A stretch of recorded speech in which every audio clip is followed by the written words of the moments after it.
Fala pessoal, aqui é o professor Luiz. Hoje com a questão da Olimpíada Pernambucana de Química, a prova de 2024. A prova da segunda fase, a segunda fase da Olimpíada de Química, ela é presencial.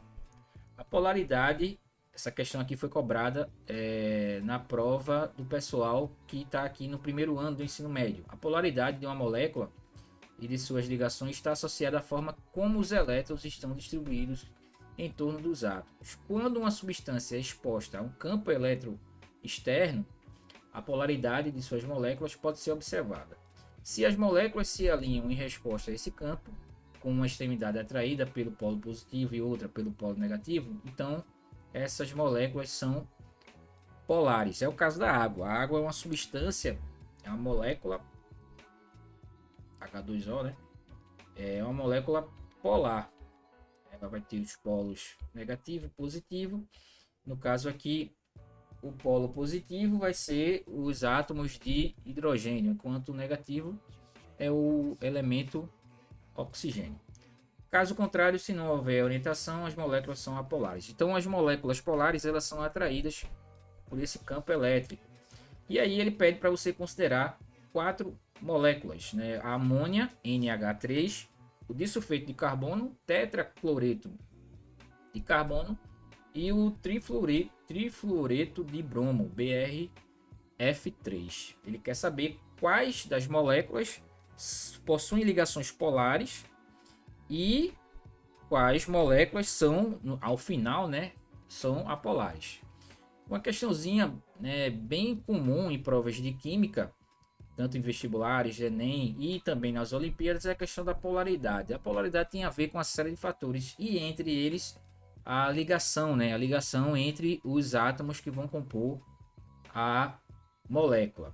E depois a gente tem aí um outro ponto importante que é a geometria. No caso aqui a gente não vai tratar a geometria porque já são conhecidas aí as geometrias dessas moléculas. Aqui a gente vai focar na questão da ligação e na polaridade ou não da molécula. Uma substância que vai ter uma ligação polar, como é o caso da água, acontece pela diferença de eletronegatividade. Então aqui na letra A, o disulfeto de carbono, né?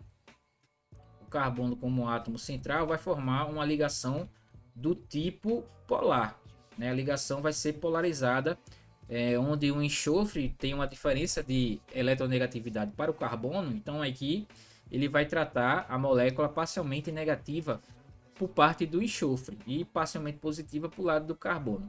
Então a molécula ela tem ligações polares. No entanto, a resultante, o vetor resultante torna a molécula do disulfeto de carbono uma molécula apolar. Então na letra A eu já tenho esse disulfeto como substância que tem polaridade, no entanto, entre as ligações, no entanto, a molécula é apolar.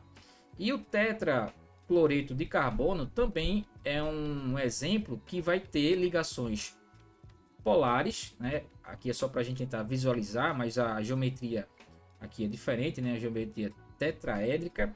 Ele tem ligações polares, no caso do cloro, vai atrair, né, o elétron com maior intensidade devido à eletronegatividade, mas o vetor resultante dessas ligações vai deixar a molécula apolar.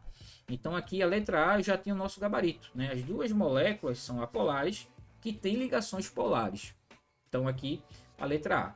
Desses quatro, né, que foram dados aqui, apenas a amônia é uma substância polar, né? A amônia, ela entre esses quatro aqui é o único composto que vai ter caráter polar, né? Ele não vai ser apolar. O trifluoreto ele é um composto apolar. Então o nosso gabarito aqui é a alternativa letra A. Questãozinha bacana da Olimpíada Pernambucana de Química, a segunda fase. Essa foi a dica. Voltamos numa próxima e até mais.